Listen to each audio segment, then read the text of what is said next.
మేజర్‌గా సైనసైటిస్ రావడానికి మనం పొల్యూషన్ అని ఫస్ట్ రీజన్ చెప్తారు. మన ఆహారపు అలవాట్లు అని చెప్తారు. ఇంకోటి హెరిడిటరీ అని చెప్తారు. ఎక్కడి నుంచి వచ్చినా కూడా ట్రీట్మెంట్ ఒకలానే ఉంటుందా సార్ యాక్చువల్లీ? ఉండదు. ఎందువల్ల వచ్చింది అన్న దాన్ని బట్టి ట్రీట్మెంట్ మారుతుంది. మేము ఆహారపు అలవాట్లు అన్నారు కదా! ఆహారపు అలవాట్లు అంతగా కారణం కాదు. చన్నీళ్ళు, ఐస్ క్రీమ్‌లు. దానికేం కాదు. అది it's a myth. Okay. Ice cream తింటే జలుబు వస్తుంది అనుకునేది మిత్. ఓకే. ఐస్ క్రీమ్‌లోనూ కోల్డ్ ఉంది. కామన్ కోల్డ్‌లో కూడా కోల్డ్ ఉంది. యాక్చువల్‌గా కామన్ కోల్డ్ రావడానికి కారణం వైరల్ లేదా ఎలర్జీ లేదా సైనసైటిస్. ఐస్ క్రీమ్ తిన్నంత మాత్రాన కోల్డ్ రాదు. కూల్ డ్రింక్ తాగినంత మాత్రాన జలుబు రాదు.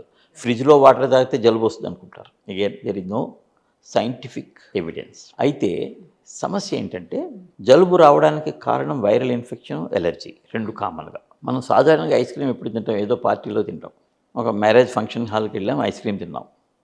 అందువల్ల తర్వాత జలుబు వస్తే ఐస్ క్రీమ్ వల్ల వచ్చింది అనుకుంటున్నాం మనం. కానీ యాక్చువల్‌గా జరిగేది ఏంటంటే ఫంక్షన్ హాల్‌లో ఒక 500 మంది ఉన్నారు. అంత పెద్ద క్రౌడ్‌లో.